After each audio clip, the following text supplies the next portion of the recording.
મિત્રો, આજે આ વિડીયોમાં આપણે જાણીશું કે શ્રાવણ સુદ છઠના દિવસે રાંધણ છઠનો ઉત્સવ મનાવાય છે। તેમાં શું કરવું શું ન કરવું અને રાંધણ છઠ શા માટે ઉજવાય છે તેના મહત્વ વિશે પણ જાણીશું। જો આપને આ વિડીયો પસંદ આવે તો લાઇક કરજો, શેર કરજો અને આપ આ ચેનલ પહેલી વખત જોઈ રહ્યા છો તો સબસ્ક્રાઈબ કરી લેજો, જેથી આવનાર નવા વિડીયોની માહિતી આપ સુધી તુરંત પહોંચી શકે। ધન્યવાદ। મિત્રો, કહેવાય છે કે રાંધણ છઠની રાત્રિએ શીતળા માતાજી ઘેરે ઘેરે આવે છે અને ચૂલામાં આળોટે છે। ઠંડી રસોઈ શા માટે આરોગવી, જમવી, આ ઉત્સવ શા માટે ઉજવાય છે તેના સંબંધમાં ઋતુ, સ્વાસ્થ્ય, સદ્ભાવ અને ભાઈચારાનો છે। મોસમ બદલાય છે, ચોમાસાની ઋતુ છે, ગરમી પણ ધીમે ધીમે આવી જાય છે। રાંધણ છઠના દિવસે રસોઈ બનાવીને શીતળા સાતમના દિવસે ઠંડુ ભોજન આરોગવાથી આપણું સ્વાસ્થ્ય જળવાઈ રહે છે। રાંધણ છઠના દિવસે જે આપણે પકવાન બનાવ્યું હોય છે, જેમાં બાજરીના રોટલા, છાશ, દહીં, ભીંડાનું શાક, મગનું શાક અથવા પૂરી, આમ આ બધા પકવાન બનાવીને રાત્રે ચૂલો ઠારીને રાખી દેવાનો હોય છે। રસોડું સાફ સફાઈ કરીને રાખવાનું હોય છે અને બીજા દિવસે જ્યારે સવારે વહેલા ઉઠીને બહેનો નાહી ધોઈને ચૂલાનું પૂજન કરે છે।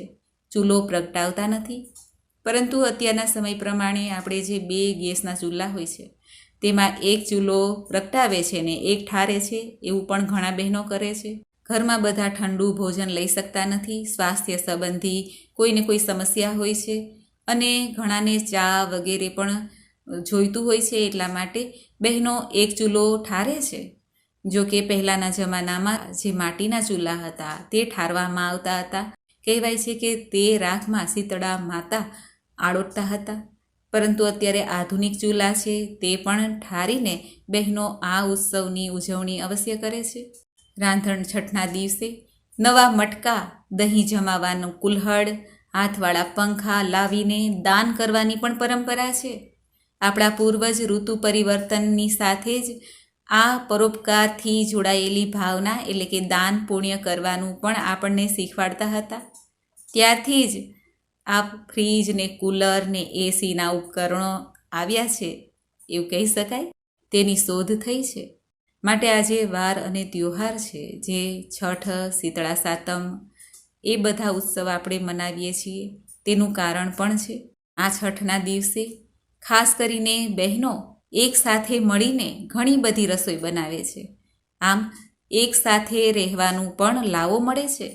થેપલા, બાજરાના વડા, પૂરી, લાડવા, ગાંઠિયા, ચેવડો, મેથીના ઢેબરા, મીઠી પૂરી, તીખી પૂરી, પાત્રા, ભરેલા ભીંડા, તળેલા મરચાં, કંકોડાનું શાક, તીખી સેવ, ખીર, મિષ્ટાન આદિ બનાવે છે અને આનંદથી આ રસોઈ બનાવીને બીજા દિવસે બહેનોને આરામ રહે છે, એટલે કે રસોઈ બનાવવાની ઝંઝટ થતી નથી અને આરામથી ઠંડુ ભોજન મા શીતળાનું નામ લઈને મા શીતળાની પૂજા કરીને આરોગે છે, જેથી પોતાના ખોળાના ખૂંદનારની માતા શીતળા રક્ષા કરે અને ઘરમાં સુખાકારી રહે।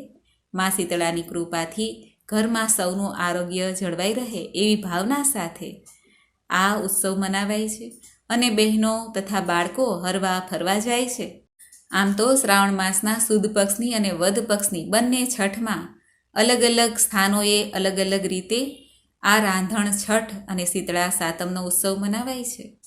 ધાર્મિક માન્યતા અનુસાર આ દિવસે ભગવાન શ્રી કૃષ્ણના મોટા ભાઈ બલરામનો જન્મ થયો હતો, એટલા માટે મહિલાઓ પોતાના પુત્રના લાંબા આયુષ્ય માટે, સમૃદ્ધિની કામના માટે આ દિવસે ઉપવાસ રાખે છે, રસોઈ બનાવે છે, જે બીજા દિવસે એટલે કે શીતળા સાતમને દિવસે આ રસોઈ ઠંડુ ભોજન કરી શકાય અને રાંધણ છઠના દિવસે રાત્રે ચૂલો ઠારવાનો પણ નિયમ છે।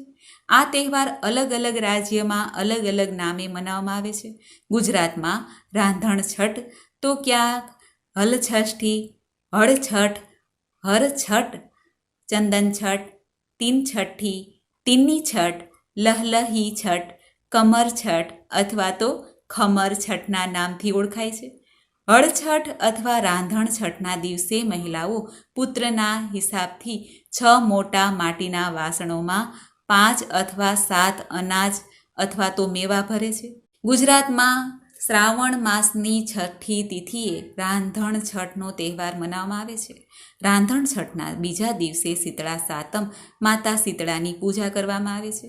સાતમના દિવસે ઘરમાં રસોઈ ન બનાવવાની પરંપરા પહેલેથી જ ચાલી આવી છે.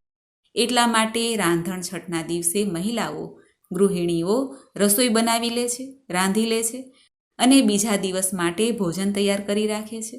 સાતમના દિવસે મંદિરમાં કથા સાંભળ્યા બાદ પહેલાંથી તૈયાર કરેલું ઠંડુ ભોજન ગ્રહણ કરવામાં આવે છે. રાંધણ છઠના દિવસે લોકો ઘરે ઘરે નવા નવા પકવાન વ્યંજન બનાવે છે. આ દિવસે આખો દિવસ દરેક ઘરમાં નવી નવી વાનગીઓ બનાવવામાં આવે છે અને બીજા દિવસે એટલે કે શીતળા સાતમના દિવસે છઠના દિવસે બનાવેલ ભોજન પકવાન માણવામાં આવે છે. આ એક મહિમા છે જે વર્ષો જૂની ધાર્મિક પરંપરા ચાલી આવી છે.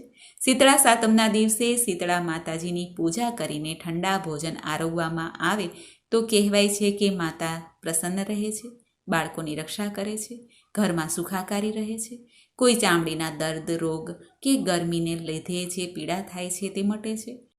આ બધી વાનગીઓ બનાવ્યા પછી રાંધણ છઠની રાત્રિએ ઘરના ચૂલ્હાની સાફ સફાઈ કરીને ત્યારબાદ ચૂલાને ઠારવામાં આવે છે. રાંધણ છઠની રાત્રિએ ગેસ કે ચૂલાની પૂજા થાય છે. ચૂલો ઠંડો કર્યા પછી તેનો ઉપયોગ કરવામાં આવતો નથી એવું જ મનાય છે. કારણ કે કહેવાય છે કે છઠની રાત્રિએ માતા શીતળા ઘરે ઘરે ફરવા નીકળે છે અને ચૂલા જો સળગતો હોય તો તેમાં આળોટે છે અને એટલા માટે જ ચૂલાને ઠારવામાં આવે છે જેથી માતાને પીડા ન થાય. કારણ કે નેતર શીતળા માતાનો કોપ ઉતરે એવા ઘર ઉપર આવી લોકમાન્યતા છે. જો માતા શીતળાને તમારા ઘરના ચૂલાની ઠંડક મળશે તો માતા શીતળા સુખી થવાના આશીર્વાદ આપીને બીજા ઘરે જાય છે.